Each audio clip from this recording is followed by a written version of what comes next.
Right, so an official good evening. Welcome to the class today.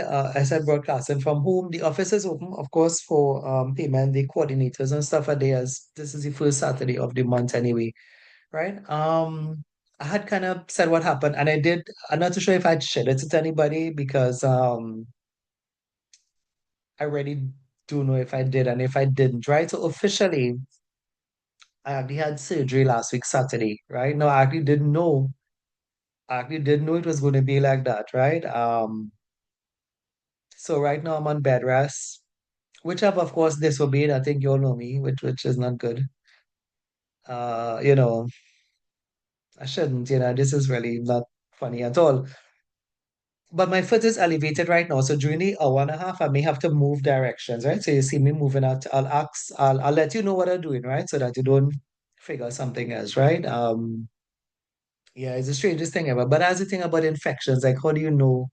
I mean, I've had, like I said, skateboard injuries and more skateboard injuries and have not had any infection. And this little tiny pinhead of a bicycle that hit my shin bone. I didn't even, that was not like an injury to say, to stop me. In fact, what happened, I kept on riding anyway, it got infected, right? That's what they said. And when I went, I had my two classes. I actually thought I was going to have you. I left all the office and thing open last week. But I left the main gate open and stuff, and just thought it was going to be like antibiotics or something. And then it said you have to cut, right? So that's my situation at the moment. Right now, with that said, the office is up and running. I've had to call out what I call the B team, well, the coordinators, right? And some other lecturers that are very willing to help. This morning another guy was, since yes, actually I didn't respond to him, probably a bit upset that I didn't put him in like to have your class, right? But we have other lecturers in the school. I know you all don't because of Zoom now. You have like one lecturer, so you think it's only one, but we have two others in different courses. Some of them, not being NEBOSH courses, right? Some Irish courses, some short courses and stuff, right? But everybody sort of pulling their weight, which is good. The office is open Tuesday, Wednesday, Thursday, though, and everything is sort of running anyway, right? Based on that. In fact, partly every day my general manager is here, and like the whole staff is actually in my bedroom. In fact, partly every day anyway, right? Yeah. So it had some day they left here about 5 to 6, which was kind of strange. But the school is up and running, right? And if anything was to happen, I should remember to have other lecturers, right? It's kind of weird though that you all have had just one, but then that's what we do. We give one lecturer a class, right? So if you had um Mr. Dawson, right? You would have had him for the whole semester anyway. It wouldn't be changing lecturers anyway, right? If you had another course and we had Sulakan, Dexter Sulakan, you'd have had him anyway. And then that would have been the only person you'd have seen then, right? So I suppose it's kind of like that, where you all only see me anyway, right? But if you go on the Facebook page, kind of scroll along, you'll see different persons doing different courses and stuff like that for the institute, right? With that said, though, I would kind of ask that you all, I mean, and this is throughout the board. It isn't just because of this, right? Is that if there's any messages, if there's any 'cause there are some days I'm actually down, like now I'm up, but there are some days when I sit down with the antibiotics then, right? It makes me feel sleepy. In fact, I actually had two classes that I knocked out, right? But I set the alarm for 2 o'clock, so I got up back, right? But yeah, some days, Monday's another doctor day again. So if you are messaging, what I could ask you all to do formally, if you all can do this for me, is to email. Because there are coordinators that are picking up the emails, right? And so if you could email, that may be, a way of getting whatever you want done. If there's anybody wants any letters, this, that, whatever have you, it may be best to just send an email, right? So, because in the event that I cannot, and I really wouldn't look at it anyway, based on the time that you send it, right? So if you could just do that, because that's what most schools should be. I think what has happened in the pandemic, and not just the pandemic, I think the pandemic, to be honest, I think the pandemic, right?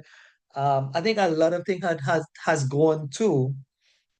social media then, right? And we all kind of noticed that before, if somebody would have paid, a receipt would have been email, and if somebody would have requested something, it would have been email, right? And now everything is just, like 1 a.m. in the morning to WhatsApp surfer a letter, right?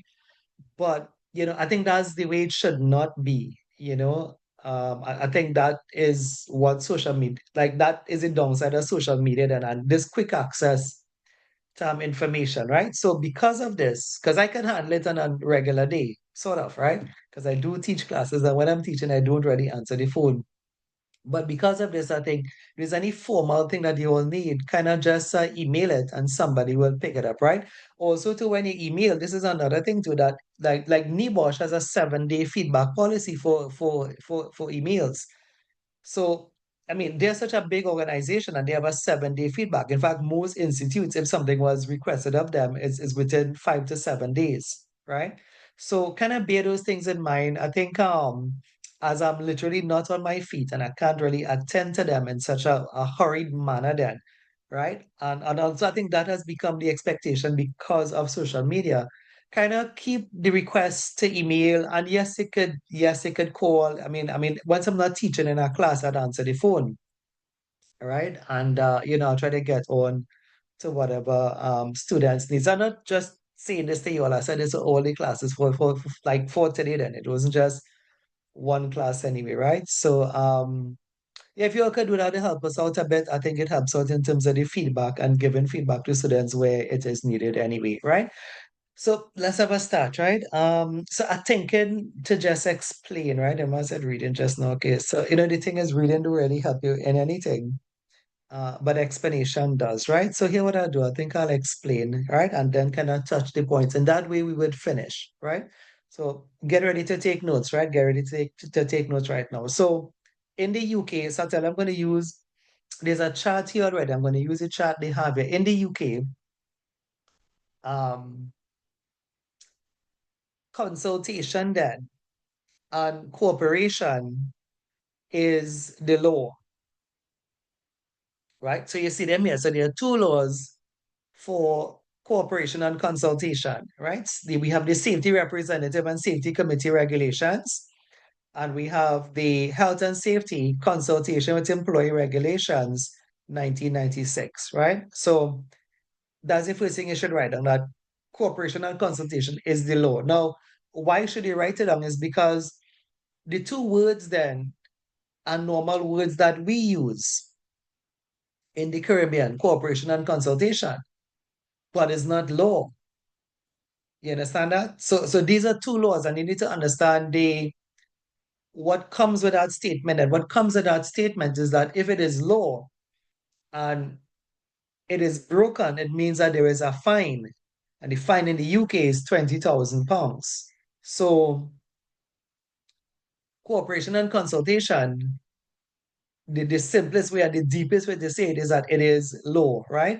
So just to explain it out to you all here, the rest of the slide went on to talk about like what must the employer consult the workforce about? And the answer to that should be probably everything that pertains to them, right? So that's what I was trying to put here. So I don't think there's a need to remember any specifics here, but anything that pertains to like the employees then and to contractors, anybody that deals with the employer, they need to cooperate and consult, right? So that's what you see here throughout this slide. We can touch some of them, but remember it's not like a memory-based exam. If you remember the idea that the employer should cooperate and should consult with the workforce, well then it should just be on anything that affects their health and safety, right? So I have some here. Any circumstances that may negatively affect their health and safety, such as a change to the work procedure or process substance, change to existing risk level, change to technology, any arrangement to use a competent specialist person. So I don't think that's limited in any way. It's just saying that whatever affects the employee, they should talk to them, consult with them, right? Now, the chart I was talking about, right? is important because what the two laws did, so all of these are things they could consult with, all of these, watch it, all of these, right? All of these, they should consult with contractors, the typical rules, observing speed limits, observe, PPE requirements. So like there's no shortage of what should you talk to employees about. And contractors are your employees if you hire them anyway, right? Involve them in safety committee meetings, right? Safety committee meetings, they could involve your employees in that. I want to come back to that in a bit though, right? If we could kind of move on a bit here, right? So just move on with the law. So what the law said, the two laws, right? And that's in the charts. I will show you the chart just now. So what the law did, the laws, they set up a framework for consultation, right? Like we would say the employer should consult with the contractors, whatever, right? But in England, there's a framework, and that's what the laws did, right? The laws, let me just tell you what the laws did, right? So the laws require the employer to hire two persons to act as middlemen or folks between the employer and the workforce, right? And those two persons are called, if you look at the slide, safety representatives, right? So if you find the chart, right? The chart sort of said it here. So the laws, like the health and safety consultation to employee regulations, set up a framework. If you want, I could use this chart here. So I won't have to draw my own chart, right? So um, the framework is this, that the company have to find and hire two persons. One of them is called a safety rep, and the other one is called a representative of employee safety. And what they do, they act as the icebreakers then. They act as the middlemen in consulting with the general workforce, right? If you want, they can put some arrows on this to help you with it, right? So like, but the arrows would be, oh, sorry, I lost the marker. The arrow would be like a feedback arrow, right? So it goes this way, but then it also goes back the other way, right? So if the employee, is unclear about PPE, they can talk to the safety rep, right? And the reps now could raise the issue back here with the employer because the duty of the laws are placed on the employer, right? So just to kind of emphasize that again, right? Like if this framework is not done, then that's breaking the law. And breaking the law in the UK carries the fine of £20,000, right? About 180 something thousand TT and about 5 million Guyanese dollars there, right? So this is what is different than that the words cooperation and consultation takes on a new meaning then because it have power behind it then. If it's not done, like if a HSE inspector was to come to a company in the UK and they say, well, who is your safety rep? And they said, we don't have one, but then that's breaking the law and then that's a fine. You understand? So in Trinidad and in Guyana, where this course is being taught, I don't think it have safety reps. It have safety officers, right? And that's because remember we don't have the health and safety consultation with employee regulations here. But this is what I said in here is that so we would say the same word. We would say the employer should cooperate, the employer should consult, but it's just a word. Whether it's done or not done, there is no legal consequences then, right? So first of all, just appreciate that. Just appreciate that. I was trying to say that there were two laws. So the only one is shown here. The other one is the safety representative and safety committee regulations, right? There are two laws. We can get it back on the slide.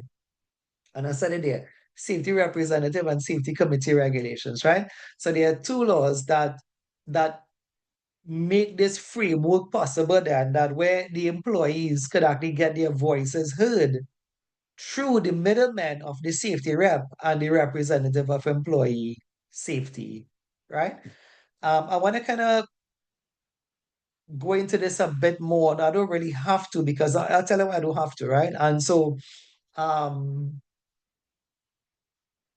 I mean, it's for your understanding, right? It really is for your understanding. But the thing is, they have not really had a question on this, right? If you have your marker, if you have anything, you can just put the arrows here. So because remember, it's two reps, it's not even one, right? I mean, like you're lucky to even find one in like in our part of the world then, right? But this framework establishes two persons, two middlemen. If you want, we could give them some names. We could call one Jane, call one Frank, so that you understand it's not one person holding two roles, it's two persons, right?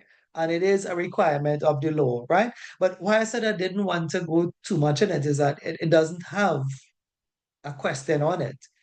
Other than the obvious, like the obvious management questions like what did the managers do negatively? Other than that, to say that it have a 10 mark, whenever Nibosh hear me say these things, they'll probably set the damn question. But it, like it does not have in past papers, not to show for future papers, it doesn't have in past papers a 10 mark question on consultation. It doesn't. The most you'll see this is where if you see it at all, I can't remember seeing it. That's what I don't want to go too much in it, but it's for your understanding, right? But reflecting back on exam, I mean, I can't remember a question that test consultation, right? They could know, when I mention it here, but it's not trending then, it's not even one, right? Like I said, other than the question that says what did the manager do negatively, and if you read the case study, I'm trying to remember in my mind if I've actually seen the word representatives even. I haven't, right? But I think maybe what you could say having like to use to the knowledge, where you could say if you read a case study, well, what is negative is that there were no safety representatives mentioned in the case study, right? And that's a legal requirement. So then that is what is negative. That's why, and you could use a supporting line that says, if there's something about the employee, trying to talk to management and didn't get through, right? Didn't get hit, like their views are crossed now, right? Because that's weird, because in England, they have this framework, right? If you see that in a case study where the employee concerns are being ignored, then something is wrong, because that's not Trinidad we're talking about, and that's not Guyana, that's England. And they have this framework, right? So I would just go into it a little bit. Maybe hope some of you join us on the degree, right? I'm trying, based on demand, I think I mentioned that to you all. I think I did. If you're all taking notes on stuff, you may remember it. I know I mentioned it to the class already that it looks as if based on demand, right? I don't know if I'll be the tutor, right? Just letting you know, if everything goes well with me, I'll have the class, right? But the school will go on, like I said, right? I really can't teach all the classes anyway, too, right? Yeah, like normally now we used to have two classes. Now I have one and another guy have one, right? But there was just one. In fact, I said, they have been asking to kind of get back into the classes then, right? The teaching part of it anyway, right? But I have been thinking about, based on demand, to have a diploma, a second diploma class, but not on a Saturday. It's probably gonna be on a Thursday evening. It's about the only day I have free at the moment, right? And I'm not talking about now too, just let you know. It's not for now, it's probably for about October month, right? I have a list and it's getting to 10. And once I get to 15, I would structure it anyway, right? And that would be nice. I mean, it wouldn't be mixed with the present diploma, it'd just be a fresh 10, 15 students, going through semester one of the NEBOSH diploma. But that's what this will go off into now. So I'm not gonna go too much into it. I just kind of doing enough so that you understand the framework a bit, right? So these things are not the end of them, but I think we have to, like, I had to make it the end because there is more, but then your syllabus doesn't do the more, and then it doesn't even have the questions in the first place. So then it's a kind of balancing act to figure how much to do based on your trends and your syllabus and stuff, right? So the one thing I'll tell you here is that these two persons, if you want to think of them, like I said, of two names, Jane and Frank, of the two of them, this one have more influence, the safety rep, has more influence. And one of the reasons for that is this here, the person has a union behind them. I don't know if you can see that there. Probably put it here, a TU, a trade union. That person have a union behind them. And you all probably know what that means. That person, the union is backing that person there. You can't push around that person, right? If the employee is fighting for better wages, better working conditions, the union backing this person, the trade unions, whichever trade unions you know in your part of the world anyway, right? This person academically too is a bit more qualified than this one on this side here, representative of employee safety. So you can think of it, if you want, you can make this submits, but you see, I'm going too deep already because this is not your stuff, right? This person here is like a degreed person, right? Skills, knowledge, competences of this person know a bit more. Just remember what I just said, right? Even skills, like even knowledge, even experience. This person has a degree there, right? This person has like a level 6 qualification. To be the safety rep, you have to have those qualifications and you have to have the degree, you have to have the experience, right? To be a safety rep. Remember, I told you the law would have made it a requirement that the employer find and hire them. Yeah, right? In England, right? But like I said, in Trinidad and Guyana, this is not the case at all, right? On this side, the representative of employee safety doesn't have to have a degree. In fact, what this person have may not even be safety. And I know that's kind of strange to say because it's a safety rep, isn't it, right? But if you look carefully, what they say, this person was elected by management, and you could you could probably think about a class prefect. Like even if a teacher would have selected a class prefect, or sometimes the class select the prefect, but then the teacher has to sanction it. Like the reason why that prefect was chosen was because let's hope the person does a good job, right? And the person would have been able to, I guess, represent the students, right? So the representative of employee safety is a person in a company. You can think about your company a bit. Think about your company, those of us who work in, think about the companies you worked at before, right? Think about the school you went to before. Think about this school, right? Like if you had to choose a representative person here, right? Now, you would probably choose somebody in class that you're all familiar with. Now, the only people that you're all familiar with, I guess, because you're all on Zoom, is anybody that talks in the class, right? So if you know there's one person, everybody knows that one student that talks in the class then, right? So we say, well, that person represents us. And it's the same principle here. The same principle here is that the criteria for being a representative of employee safety, this person could actually be a regular employee then. So when they say find and hire, this person may have already been working for the company. But this person may have had that personality where they look out for the other workers, right? They are seen as, I thinking about, Massey, but they are seen as like Massey had a strange, we had somebody that was seen like a mom figure, right? So like anything, you wanted, you go to moms then. They used to call her moms, right? Not to say that is the person in your company. But the thing is, the person would talk then. If there's a meeting going on, you have those persons then who are not afraid of saying what they want to say. So then that person could have been a technician. That person could have been an accountant. That person could have been a mechanic. That person could have been who? A receptionist, right? But they're not really a safety, but because they would stand up for the workers, that is the criteria that got them selected to be a representative of employee safety, right? So if we go back to this slide, let me see if I need this chart anymore, right? I don't think I need it anymore, right? The main thing I wanted to tell you here is that there are two types of reps set up by the employer based on the law. And they they represent the employees to the employer, and also they represent the employer to the employees. That's their main function.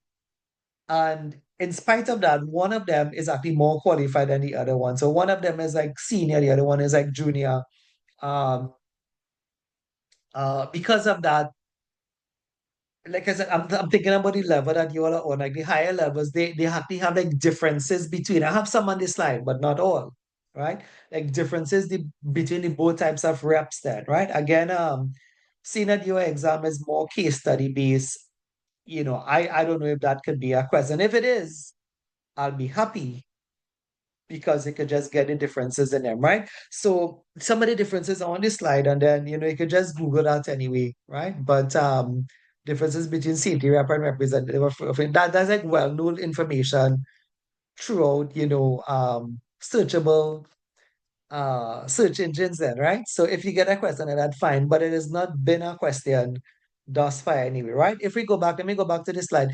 Tell me if you're okay with it. Look at it. Tell me if you're okay with what the laws were saying and the framework, and see if you understand, you know, that part of it. And then we can just go and look at some of the differences I have, and we can move on because in a way too, like I said, it's on this slide and there isn't really much of a heavy focus on this. In fact, there's no questions on this at all, right? But it is theory, and we have to teach, right? That's what we, are really here for anyway, to teach the NEBOSH syllabus anyway, right? If you have no problems with it, also tell me you have no problems with it. So I'll know because I want to clean it. I'm not gonna come back and write on it. I'll just start to read from there anyway. That is probably one of the more technical things for today, right? Despite it not being common for exam. Everybody okay with it? Cheval, Devon, No problem, sir. Hamika, yeah, yeah. I wish I had a possible to draw from them, but it doesn't because it's too clear cut. Remember, it's too clear cut in terms of being simple. Then in terms of Aliyah, you okay, right? Wayne, like is it okay for you as well? We have Brittany, we have Yeah, Christy, sure. Chelsea, Sadranessa across there in Guyana, right? Okay. Yes, sir. All right. Like I said, it's not I don't have a thing to draw from for this one. It doesn't, right? At least not on this level anyway. Okay, I'm taking it off, right? Okay, well, let me go back to the slide, right? So if you read the slides a bit, or if not, just listen back the video or listen to the video from last week. You would see that I did attempt to put some differences and similarities here. By the way, lots more things up. So please read out this slide, like don't ever have a slide and not read it, right?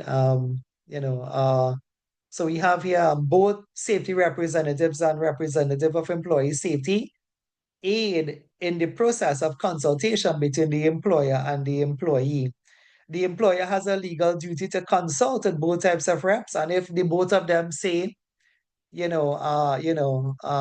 to provide them with all the arrangements, money, whatever they need, right? Remember that's like a position. If they need anything, PPE purchase, whatever, the employer have to do that because it is not just hearsay as it is in the Caribbean, but it is now not just one, imagine that, but two laws, right?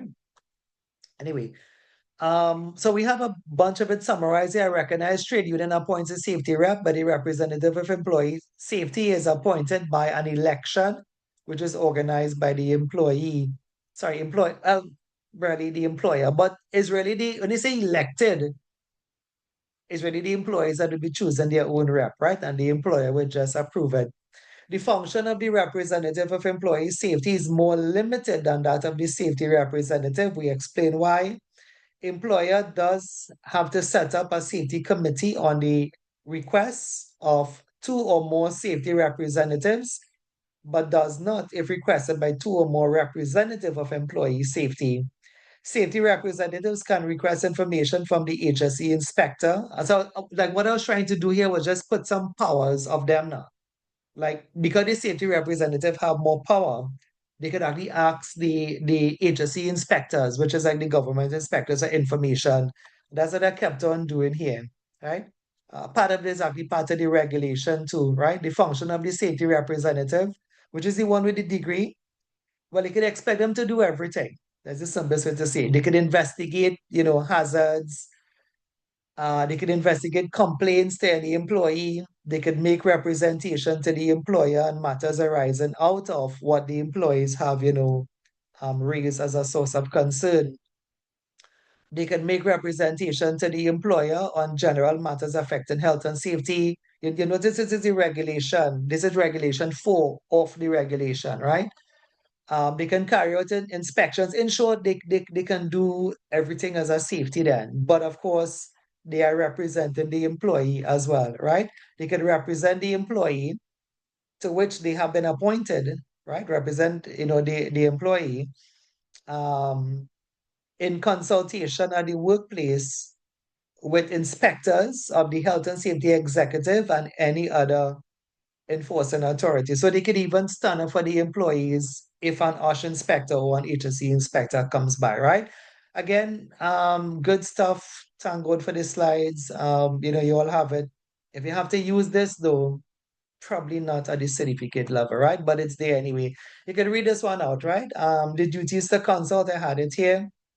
What the law had said, the same Health and Safety Consultation to Employee Regulation 1996 does not require representation or representative of employee safety to conduct workplace inspection, attend meetings of the safety committee, inspect statutory health and safety documents.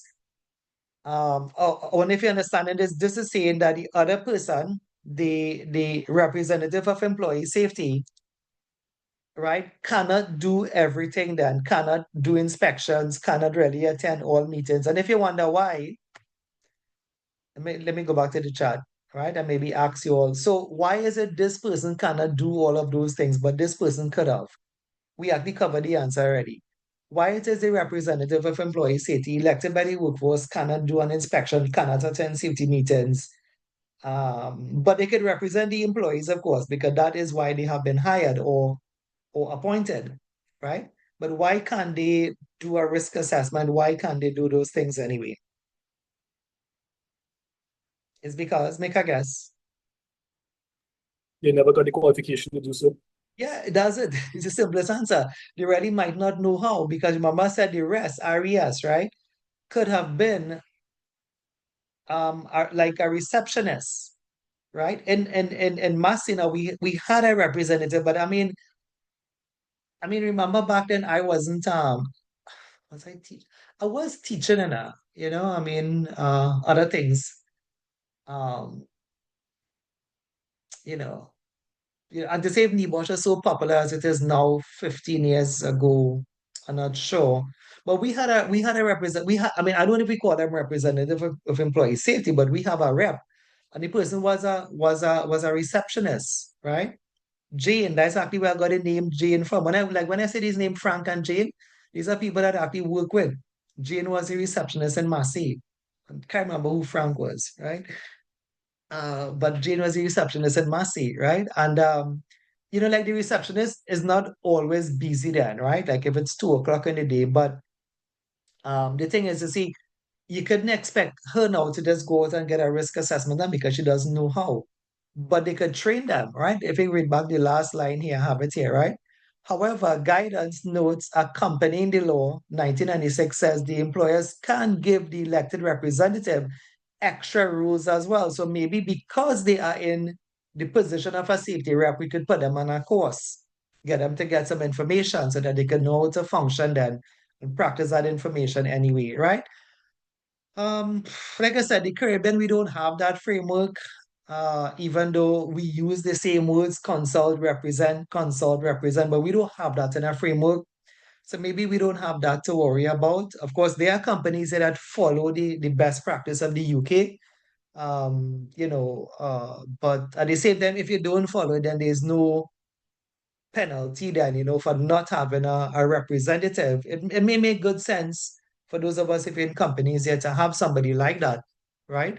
Remember the benefit of that is that sometimes not everybody likes the safety man or safety woman. You find it in the case studies too. You find they say the case studies say the safety manager is only seen when he comes in and when he leaves. So then there's often a need for a mom type figure, then somebody that everybody gets along with. And if you have a concern, then that person, sometimes that figure, then that mom, brother, I'm not too sure whatever word to say again to represent that person, but your company would have somebody like that. Like your company have somebody that can talk to the CEO, and the CEO talks to that person casually. So that person could be the best person to represent the workers, a new pair of boots, better working condition. The sideways need cutting, the moss, there's moss on the concrete. Those things then, right? Those things, you need somebody like that in every company. But again, there's a framework for it, as I mentioned in the UK here. The downside of it, I'll tell you, there is nothing for me to draw from other than remembering what managers do wrong from the case studies anyway, right? So I want to move on a bit. So you can read this out for me a bit. Um, this slide has a history to it, but it's not for you, right? I'm gonna just read this slide out, right? So training facilities, I'll tell you why it's not for you, because it doesn't come for you, right? So training facilities and assistance for worker representatives. So the slide says employers must provide facilities to safety representatives. So the two of them, like you must support them then, right? So whatever they need, notice board.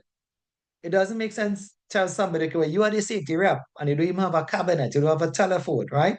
Lockable filing cabinet and office space, any health and safety information, computer, printer, Wi-Fi, cell phone, the list goes on, right? Access to welfare arrangements and stuff, right?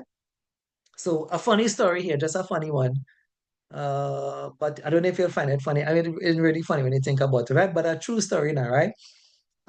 This used to be heavily tested. Like, like our teacher now, and I'll tell you, okay, like safety culture is the most popular thing now. But this used to be the most popular thing.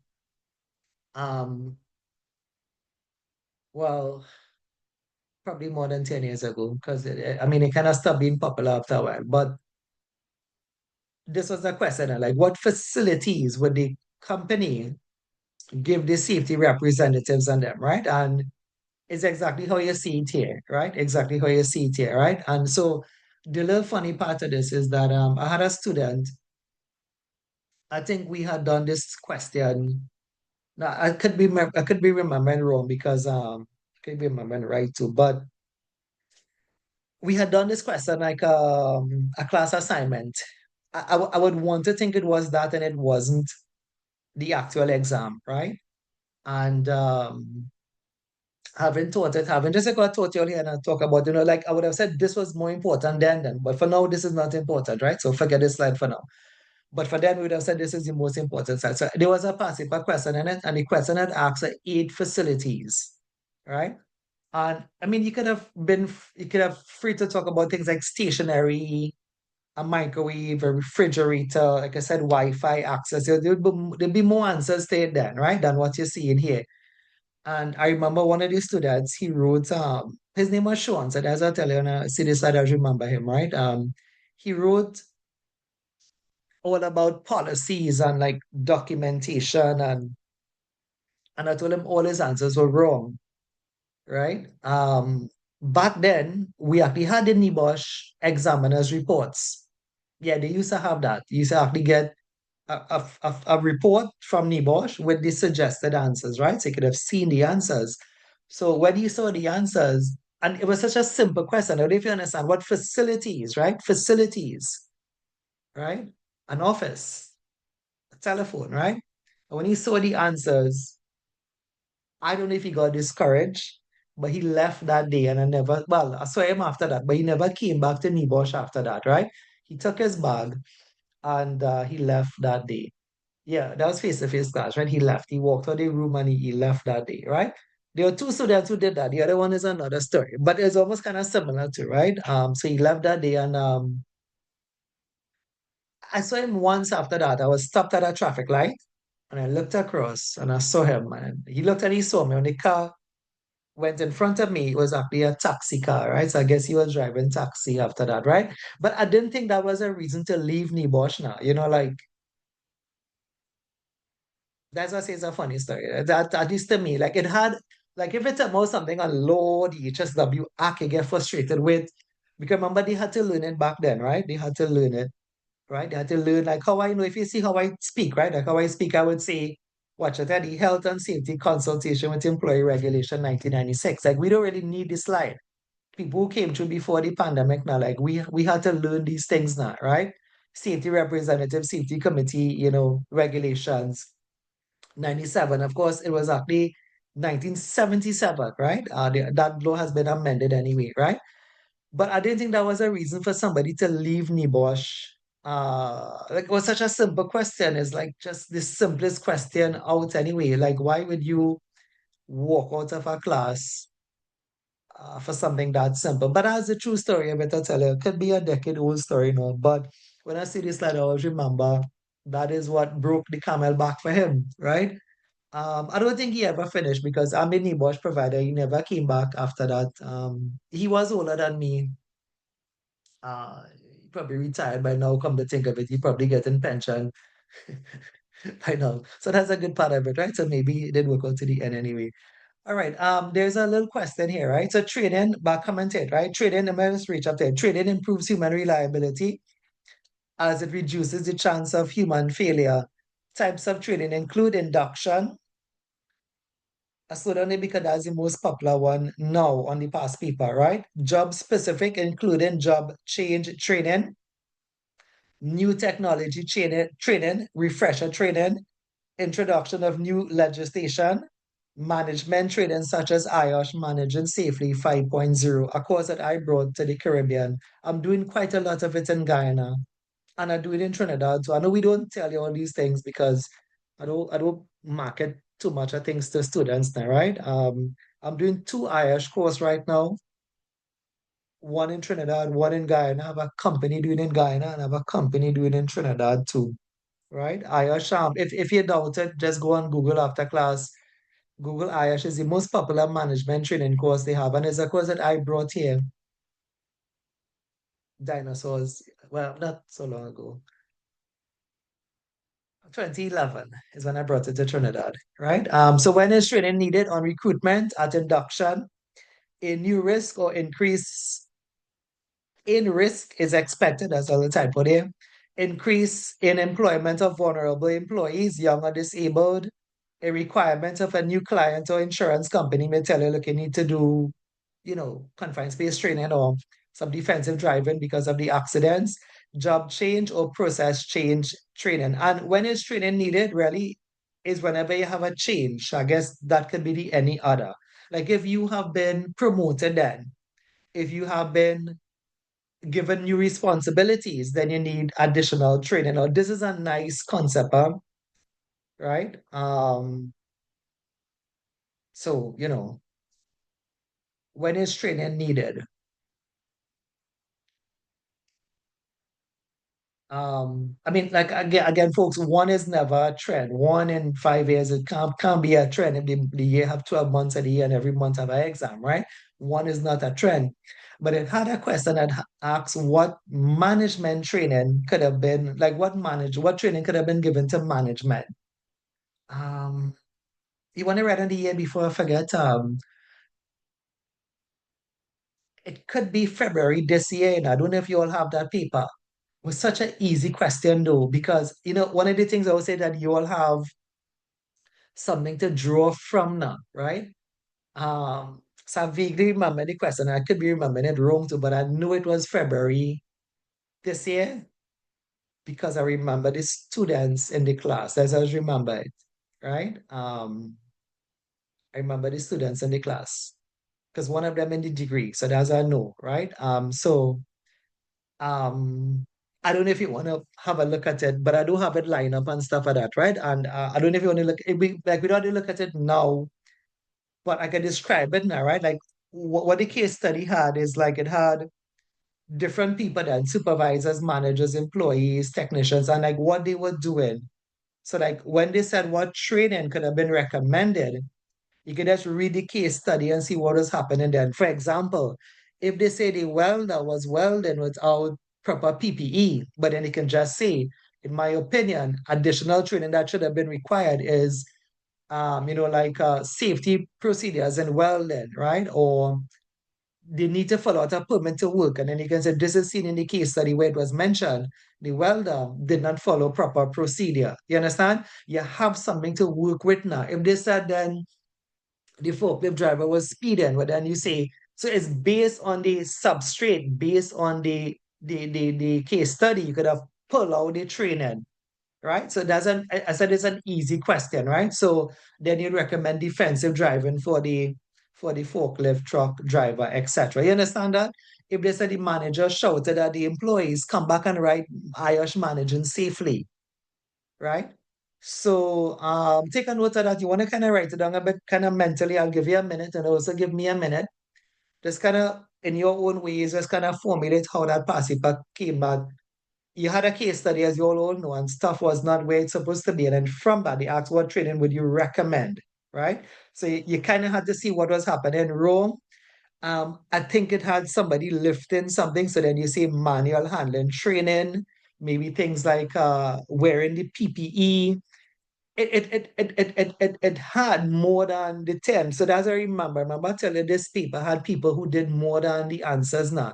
So if it had like 10 training, people got more than 10 because it was such a nice, easy question to draw from, right? So remember that's what you do. Like when you look at my slides, don't ever think that the words are coming straight from this then. Understand the concept that if somebody was promoted, somebody was, moved, if somebody had young employees coming in, pregnant women, disabled workers, then you would need a training then for those specific persons. And then what you find in your case study is manual handling activities being done, welding, handling chemicals. But then you see chemical handling training.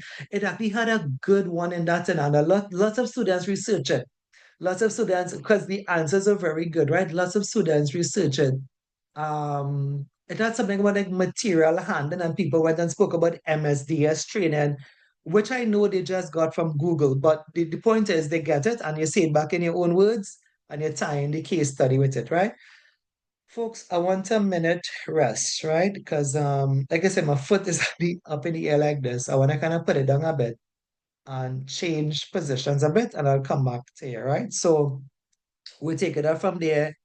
You can read out this one, right? And we'll take it back from there when just 1 minute, right? I wouldn't take that long. In fact, I just need to just get up a bit and I'll get back to you. I did tell her that I'll do that during the hour anyway, so I'll do that now.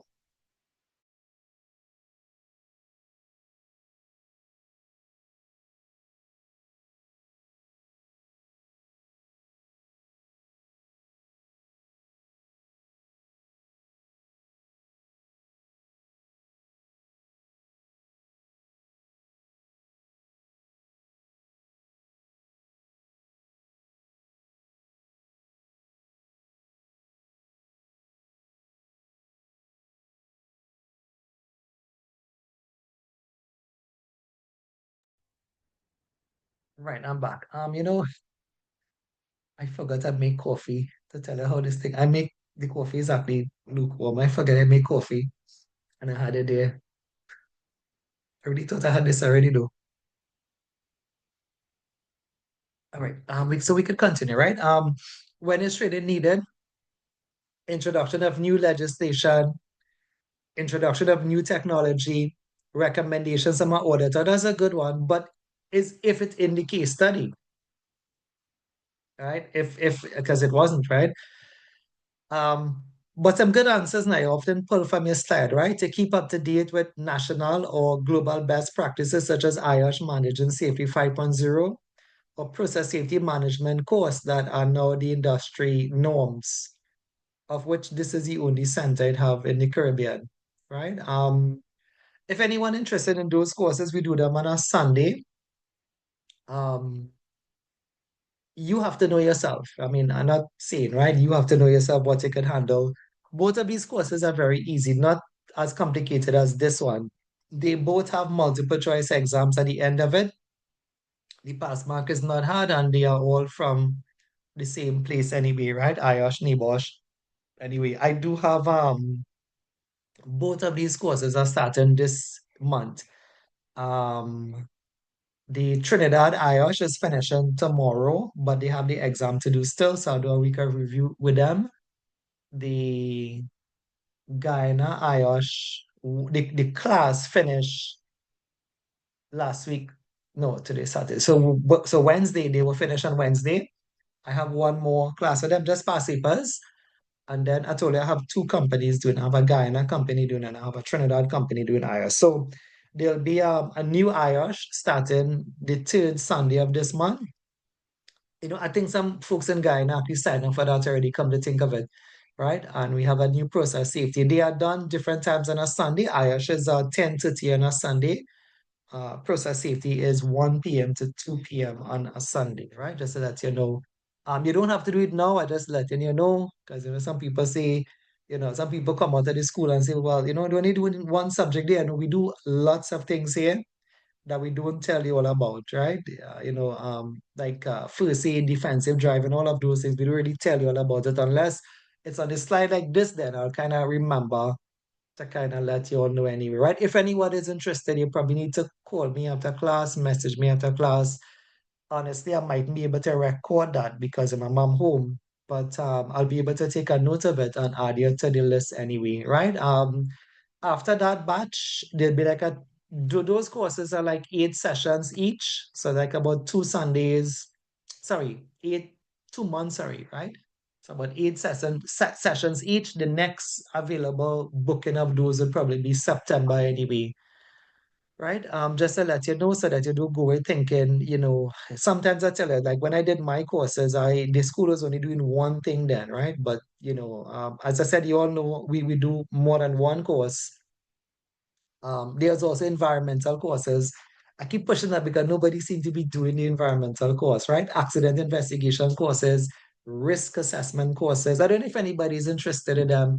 I haven't done an accident investigation since last year, December. This is July. So I may think about doing one. From Niboshana, did not very long. It's about 3 Sundays for accident investigation, right? I just gonna shout in it. If you're all interested, let me know, right? You get a NIBOSH cert and then you get the NIBOSH incident investigation cert. There's also risk assessment certs as well. All right. Typical contents of an HSC induction training. So this one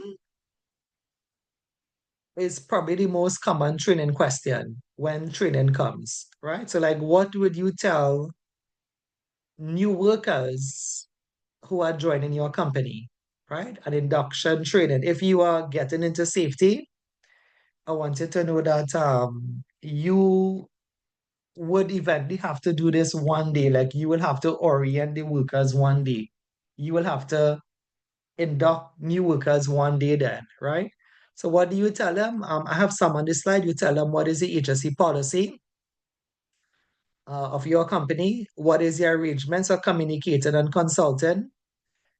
You tell them who is their HSE manager, how do you report to them, what is the accident investigation procedure, what is the fire and emergency procedure, like where do you go? And when I did it, right? Like when I did it, um, I mean, I suppose everybody does the same thing because I mean, it's the same concept anyway. So like when I did it, I would actually walk with the employee, right? So like, what is the emergency procedure? And so you walk them through the route they will take to their master point, right? It's sort of physically demonstrated and walking with them so that in the event of an emergency, they remember where to go and what master point to go to. Some companies are big, as you all know. Some companies are small. Big companies like Atlantic, TC, a lot of those companies, Proman, they have more than one master point. And based on where you are at, you're going to have to get to your master point or your closest master point. So that's as I said, we used to walk them, and I know everybody else does the same thing anyway, right? What is the location of welfare arrangements? Where is the cafe? How do you get to the cafe? That's a technical one. Sometimes you have to get through machine shop work areas, so that there's need for concern there, where you walk them through how to get to the cafe. Where's the washrooms? Now, washrooms could be throughout the building, but again, male and female, right? CEO, managers, some CEO and managers, especially like the women, they don't like anybody using their washrooms. And not because you see a washroom there, right? At one point in time, my office was on the same floor as the CEO, right? But there's like a washroom then for the CEO, right? So like not because it's the closest one, it means that you'd use that one because that could be the one reserved for the CEO of the company then, right? So all of those things that may sound nitty-gritty now, but the minute you use it and then you know that wasn't yours, it creates a big issue then, right? Which refrigerator is yours, which is not, which what to use, right? So all of those things then you sort of have to make known to the company. Make known to the new employee, sorry, right? For the exam, there was a catch. And well, I guess if I say it, I guess you understand the catch, right? The catch is when they ask you for the induction content, you could have only chosen from the case study. And if you get that, it's kind of like it's kind of like what it's kind of like what you didn't see then in the case study, right?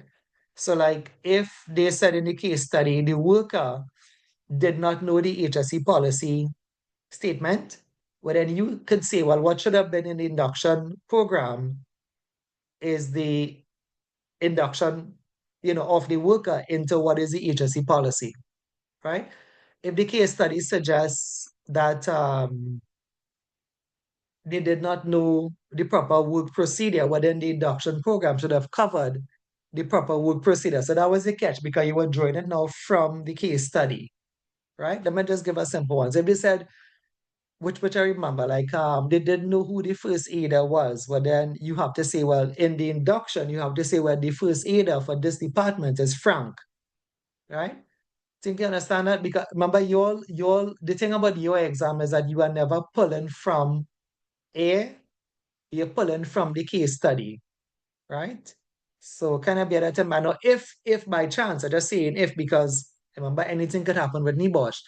If by chance you don't have that, if you say you read the question and they just say what are the typical contents of an induction program, you read it carefully and you see they didn't say link to the scenario, but then you're free, right? You're free to do what you want. You could just say, because you could take some from here, Google, they could just Google it and put back some stuff on the induction program, right? It's free. If they didn't say support your answer where applicable using, references from the case study, they didn't say that, and you happen to be the lucky class that gets a question that says, what are 10 items on an induction program? Well, you're free. You're free then to use whatever you want to well, you're free to use whatever you want to use.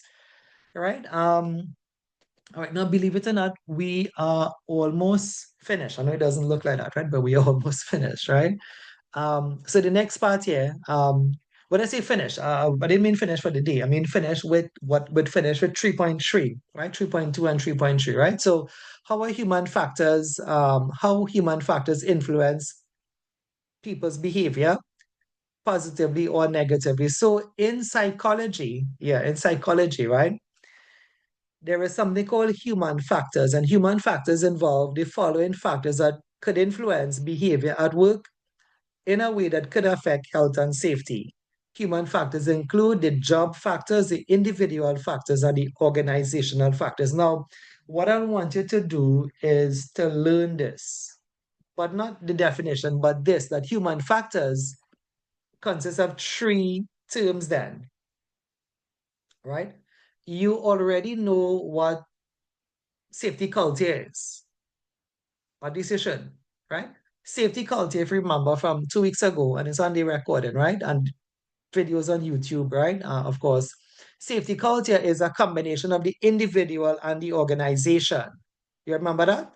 Safety culture is a combination of the organization and the individual, right? But if you add one more term to it, you get something called human factors. Now, there's some psychology here without the formal reference to psychology. I will show you. That's why I keep telling you all there is the NEBOSH diploma now, right? There is some psychology here. Watch. What's something?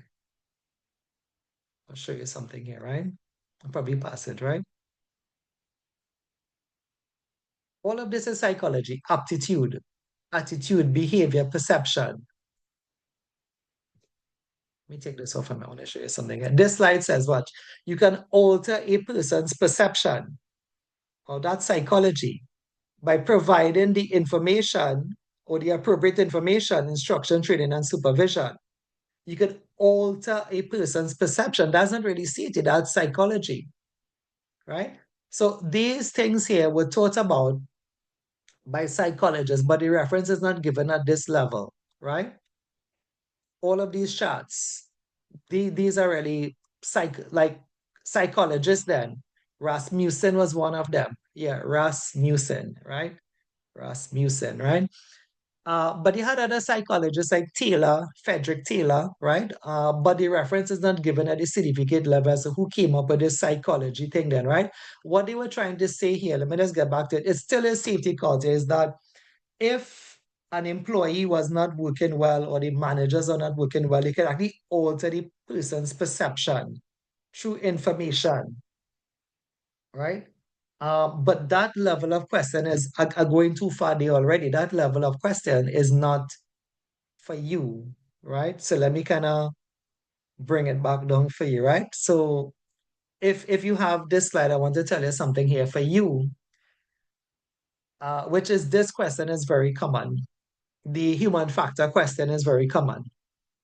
But what they do, they may not use even the term human factors. They will just pull it out. They will just say, and you all have seen it, like what what did the manager do negative, or what was negative about the manager's approach to health and safety, right? What did the employee do negative? Or what was the worker, what did the worker do negative that contributed towards the accident, right? What are the job factors that contribute to the accident, right? So NIBOSH have a way at level three, just pulling it out, right? And not really telling you that this is really part and parcel of something bigger, which is human factors. Folks, give me a minute again. I want to put back up my foot. I put it down, right? Uh, 5 seconds. Yeah. All right. Yeah. So but like I said, I mean, like when we teach it now, we are to teach it the right way, that it is really not three individual words, but it's three words that make up human factors, right? So to explain it, it's very simple, right?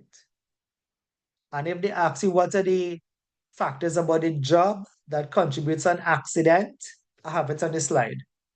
So we can look at it from this slide, right? What are the factors about the individual that contributes to the accident? I have it on the slide and you'll get it from the case study. Like they would say the worker was young. They would say the worker was inexperienced. Folks, the exam is too easy. I tell all right? If we were doing these exams long time and they're using a slide in the book, we would say this was cheating. If you could have used your book for the answer and see the individual factors, the person was young and the person was inexperienced, right? That was cheating because you're using your book. But today that is seen to be normal. The only thing that makes it a little bit different now is that you have to link it back to your passage, right? What are the organizational factors that contribute to the accident? It will be apparent. You will see it in the case study. Manager shouting at employee, focus on production, hustle up and get the job done. That kind of thing now, right? The workers say they were not aware of this procedure. Uh, the safety manager said, it's your job to handle safety, not mine. All of those things, you'll get it from the case study, right? But look, I have some on this slide. I'll tell you all, as I always say, folks, if I was early, I would be excited to write my exam. And that was always be my take on this thing anyway, right? Because once you understand the nature of the beast, that you don't have to really cram anything, but just like use the notes and get the answer from the case study, I would have been so excited to write these exams, right? That's me anyway, right? That's me, and that's you too, because you too have done harder exams. You had harder exam when you didn't have to use your notes. You couldn't use Google, right? Like I said, those things, if you even had a piece of paper in an exam room, that was counted as cheating. Now you could Google the whole thing, right? Chat GPT, you could chat GPT the whole thing, right?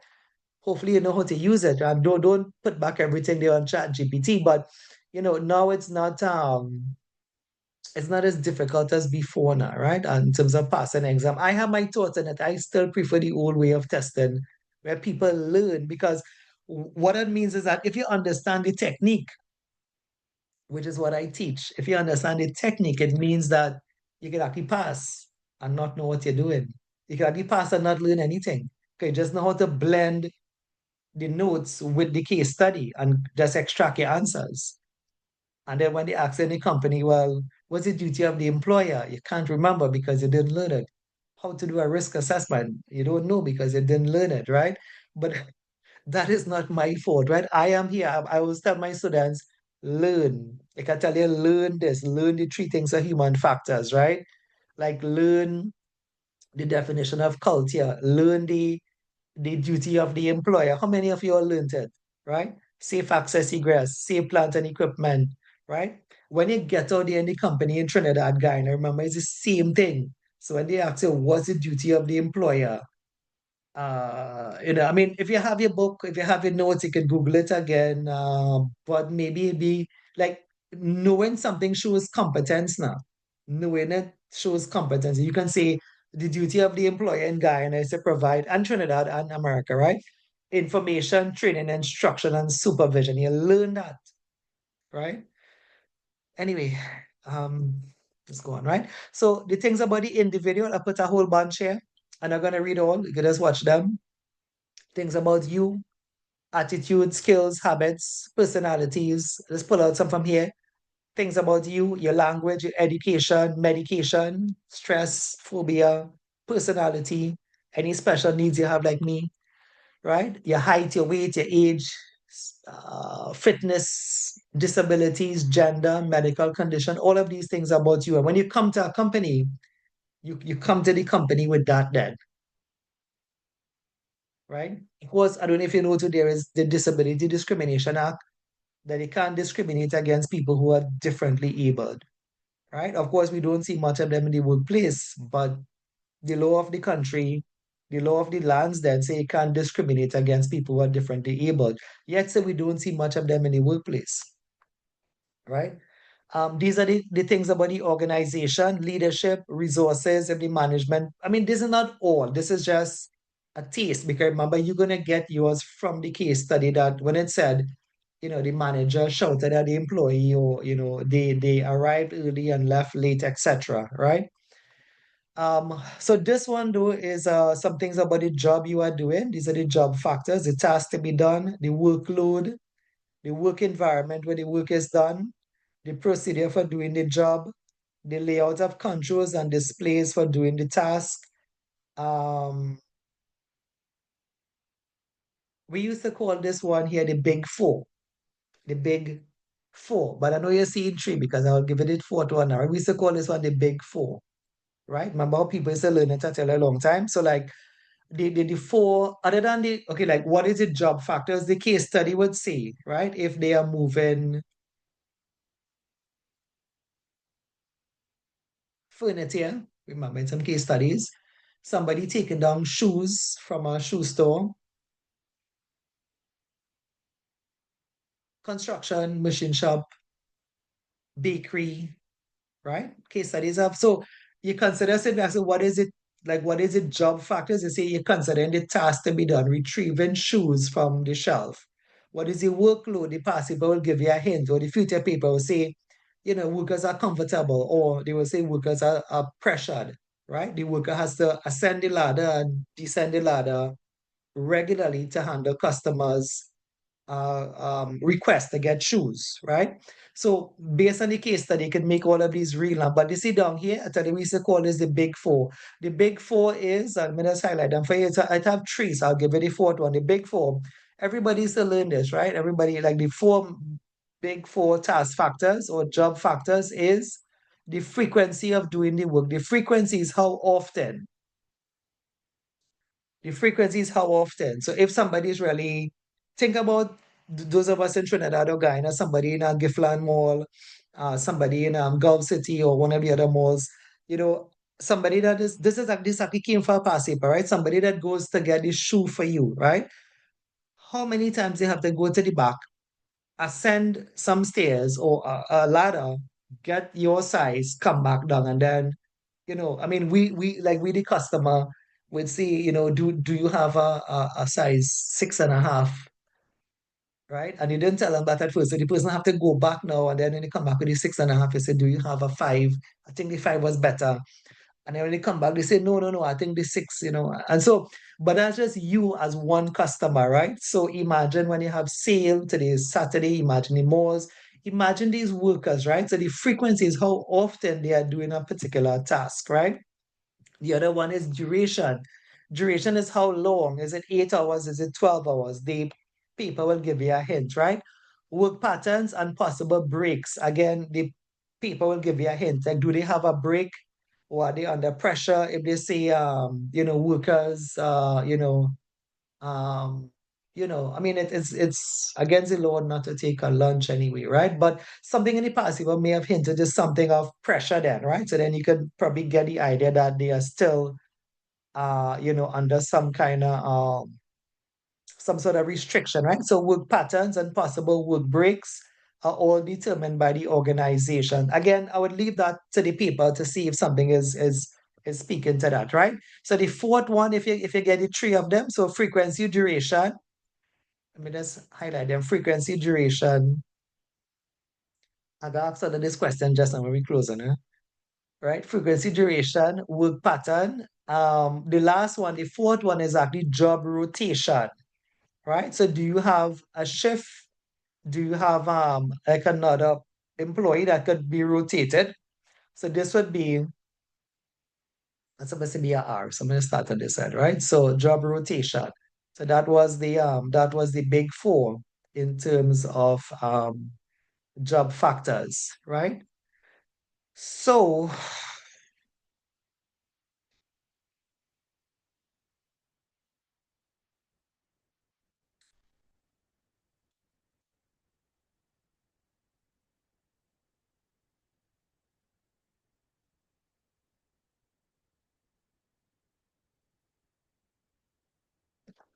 tell me if you can see the passive in the background. Yeah. But we didn't get to finish, but you know what, right? You remember I tell you sometimes finishing is not finishing is just reading them slides in them, but have no real more supporting evidence in it. But everything we do, because remember, say this exam is not from Trinidad or Guyana, and I don't have anything to do with it, but you have to pass an exam at the end. It's always good to look at a past paper. So when I said so just now, I had this paper open for the class this morning now. I was kind of hoping I didn't close it off, and I didn't close it off, right? So can you all see it? Can you all see the past paper in the background? Yeah, okay. This is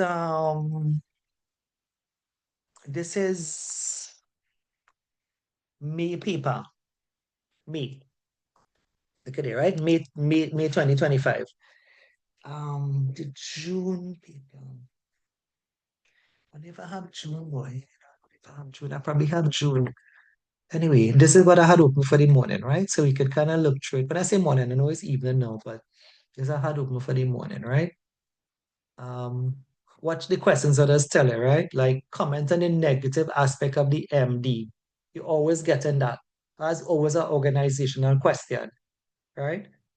And the thing with this is I tell you all is that your book can help you with this. Google cannot help you with this. Who could help you with this is you. You could help yourself with this. Because it's such a fun question. You just have to go into the case study and find 10 negative things that the MD is doing, right? Folks are just like I was studying the class this morning, like you have to start trusting yourself. And I know you all believe me with that. To pass this exam is you. And it's so simple, right? It's just you and the case study. It's like a game. I tend to think of it like that, where they hide the answers in the passage and they just have to go and get it, right? Now, why I open it for is because I think there was a human factor question on this paper. I mean, other than that one, because that's health and safety leadership, right? Something there on the law. Look at their job factors. You see? So I remembered correctly. 'Cause this morning class wasn't doing this, right? The morning class is actually doing law. But you see job factors there, right? And so again, what would I tell anyone, right? You don't even need the book. I don't even need me too much, right? The question alone have the answers in it, right? What negative job factors of the forecourt activities are likely to have contributed to the accident, right? Now, there's a warning here. I'm not telling you the warning. I mean, not here. There's a warning in general with human factors, right? The warning is this. If they ask you job factors, you cannot mix it and give organizational factors then. If they ask job factors, you have to stick to the job. You have to stick to the task then. You understand that, folks? You have to streamline your brain because human factors is three things: organization, individual, and job.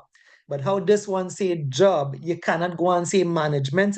If you say management, lack of leadership, that would be wrong because that's an organizational factor, right? What negative job factors of the forecourt activities are likely to have contributed to the accident? If you want, you all are my last class, right? We're finishing just now. If you want, we're finishing in 10 minutes. If you want, I could email you this paper. I don't know if I email it yet because I mixed up my classes, right? Well, not mix them up. And like how I had three for today, I really don't mix them up. And I have a register and I record what I sent to you all on the register, right? Um, so if you want, tell me what you want. I can email you this. You just have to go through the case study here and find what is negative about the job, like the way it's done, right? Anything about the job is things like lighting. The job is when I say lighting, the like the work environment then, right? Just remember, folks, remember telling you cannot put things like job pressure though, because job pressure is an organizational factor. To think of job factors, you have to think hardware, like the table here, right? Like a knock in the wall here. Job factors is like the layout of the place then. Folks, you understanding that? Don't mix it. A lot of people are telling you all, some people would see the question and then they cross thread and they put things about the organization, they put things about the driver was speeding. No, if you put the driver was speeding, that is not a job factor, that's an individual factor. I'm pausing a bit so that your brain would understand what they're trying to tell you there, right?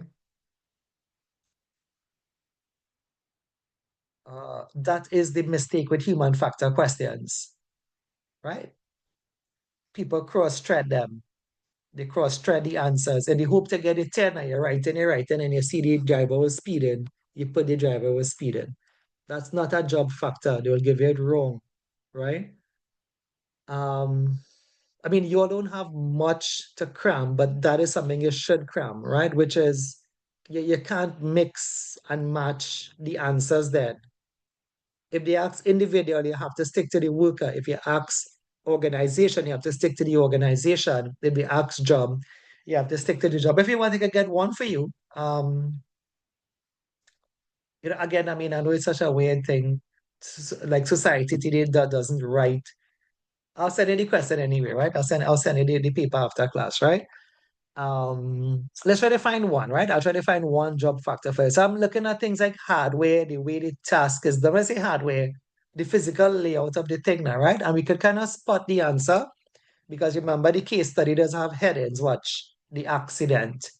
See, milk tank delivery increase. Now that is not a job factor. That's probably something to do with the organization. But if they mention anything about the physical layout here, right? The way the task is done. Hmm. Now I'm So thinking. this question sounds a little familiar, and I think the last time you brought it up, you mentioned that the potholes in the road was an issue that was supposed to have been addressed by the safety officer. Yeah, yeah. I thinking, what about this one? The milk tanker delivery increase. Doesn't that speak to frequency? Remember the big four? We just do the big four, right? Fantastic Four coming out in cinema just now. So this is new Fantastic Four, right? Frequency, duration, work pattern, job rotation. So maybe this could be one, You can talk about like a work factors that they have an increase. I just looking at the heading. I really haven't read it, right? I just looking at the heading alone to kind of give me an answer. But if I see milk tanker delivery increases, that mean then that the frequency, remember the big four, the frequency of work increasing, therefore maybe that is a job factor, right? Put cramping up, right? Let me try to. I took it down from the thing. Let me put it back up. Give me 2 seconds again, and I'll come back to you. All right. Let me see if I can get an answer here. Right. So 6 months ago, due to high demands of the milk powder product, the MD increased the number of milk tanker deliveries to the site per day. I think that's one, and I don't think I can ignore that. I don't think knowing that frequency is an answer. Frequency talks about like how often. I don't think we could ignore that. I think that is a job factor. I think that's obvious. I think to ignore it is to ignore an answer, right? So I would say, like in my opinion, a job factor that increase. If you can go back to the question, right? Let me just go back and link it a bit, right? So I'll probably give you two then, right? Because I wasn't thinking about that one, right? So we could have here. You see, I'm watching it. What negative job factors of the forecourt? So they link it to something called the forecourt activities. Hopefully that is happening in the forecourt, right? Are likely to have contributed to the accidents. I could say a negative job factor of the forecourt activities is increase in milk truck deliveries. And I'll put it as an answer. Or in fact, no, I probably would have said a negative job factor of the forecourt activities are the increased frequency of drivers to the area then in terms of delivering the milk. I think they mentioned some activities. And then, so that's the answer. The answer is frequency. And then you could just support it by, taking an answer or taking a line from the scenario anyway, right? But if they mention forecourt, we could find where that is. And you could find where it is. So there was a part in the scenario there where the painting on the ground in the forecourt was faded. Oh, So well, that could that, have that's a perfect resulted answer. in Yeah, the yeah. accident. You know where it is? Yeah. Is it right here? Did you see it right here somewhere? It's lower down when they added the next company because it's showing somewhere Is that it on the the screen? paint was Is it faded a on the paragraph ground. on the screen? No, um, No. Well, when I send it, you'll get it. I mean, once you understand I how ain't to get seen it, it. right? Okay, all right, okay. Yeah. Okay, but do you all have this past paper? Let me check the register. No? Do you all have this past paper? April. If not, let No, me sir. know. No. Last thing I sent you was 4.57 and 9. Right? That's the last thing I recorded that I sent you all. Right? Hey, where did the time go? So Just now it's was page forecourt activities, paragraph 2. page Page 2. page 2. Yeah. Bottom of the page on the forecourt activities, second paragraph. Oh, forecourt activity. Okay, Starting great. with Okay, during perfect. operational. All right. Okay. So there's one other separate warehouse on site. Westland Dairy currently rents this to the Southern Freight, a small local logistics organization. Look out for job factors, right? There are 10 drivers working for the organization. The manager of Southern Freight is responsible for health and safety of these deliveries. They have a fleet of vans and small trucks, so that's this information that's seen. So during operating hours, the exit gate is left open. As vehicles turn into the forecourt, there's a one-way system that should be followed. This one-way system has both road and pedestrian routes marked out. However, these markings, yeah, have faded over time. Yeah, so definitely, right? So you can see like a job factor, would have been, like the faded marking, that separated the pedestrians and the vehicles, right? This has resulted in vehicle drivers taking the most direct route to the building, which means they often drive straight across the forecourt. So then that's a job factor right there, right? So that it's based on the faded mark then that they are driving across the forecourt anyway, right? So I guess we have to end because but the thing to know here is that like there is a fine line between organization, individual. Well, not really. I mean, between job and organizational. I don't think there's a fine line between organizational and managers. Sorry, like between individual and managers. I think that's clear cut. Because individual is about you now, your age, your height, your experience. Organizational factors is about the managers and the company themselves, right? But I think there's a fine line that students sometimes mix up, right? So what he could do, he could actually, you know what I saw somebody did? If I had the time, this is a pass exam, meaning people pass this exam already. So I could have shown you somebody paper now, right? But what I remember, people did Google it and they got the job factors and they just put it on top, like the task to be done. You start at the beginning. What's the task? So you start at the top because there's 10 answers you want to get. So the task is delivering milk products or something like that. You start there and you say the job factor to be considered is the task to be done. And how it was done, there was increased deliveries or whatever. So then that increases the risk anyway, right? But they had Google it and they use the heading and then they just tie it in with the case study anyway, right? We have to stop. When I looked at the time just now, it was quarter. When I stopped to tell you, when I said so, and I went into that was quarter to four, So I don't know where that 15 minutes went. Like we went through a time warp there or something, right? But like I said, it's often good that we have to do this because remember, anybody can read. It's not about trying to finish a lesson, it's about getting it to pass at the end of the day, right? So when we finish, when we log off, right, I'm going to stay right here. I'm going to send you this paper. If you could, I wanted to give number 7 a try, right? And you could send it in for me. Remember, there's no coursework at the moment with Nibosh, right? So don't feel bad if you don't get time to do it. But when you do it, send it in, all right? And I'll have a look at it when I get time as well. All right. Ambika Bernard. Present, sir. Okay, just now I'm watching something here. So look in here. I sent you the project sheets too, meaning next week Saturday, because today was supposed to be the project, but next week Saturday we're gonna start the theory and the project. I don't know if you're still writing, or if you're still, we have been sitting for a long time. If possible, if you could print the project sheet, there's actually one of the sheets that's blank, so it ain't gonna cost you much ink at all.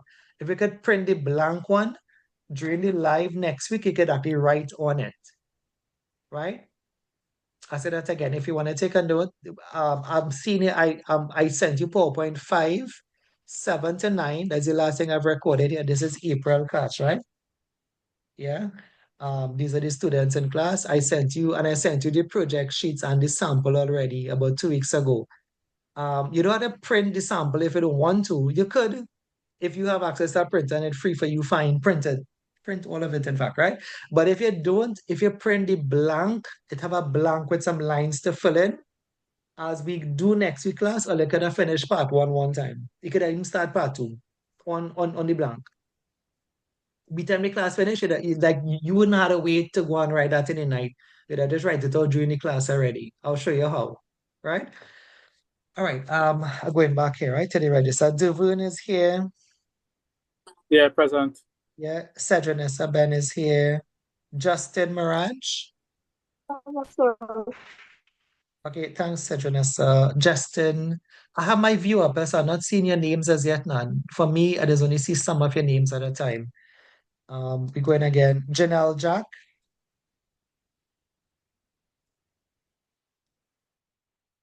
No, sounds like a drinker. Ryan Moore. Present. Thanks, Ryan. Videsh. Janelle, you there? I'd have to look back at the names. How I have the passive open, I don't see all your names. Close this. Present, sir. Okay, okay. All right, Videsh, right? We have Andres on screen. Present. Yep, Carissa Joseph. Carissa Joseph. Sangita. Sir. Yeah. Present, sir. Okay, thanks. Brittany Ramdas. Present. Thanks, Brittany. I missed out there Chelsea, right? I know Chelsea, but I know Chelsea's here, so I'll put you present. Wayne is also here. Yeah. Brittany Present. Modest. Thanks, Wayne. Brittany Modest. Vidal is here. Ishwar Maraj. He's a press registrar and he's a pundit, right? Pleasant. It's- okay, page fortune.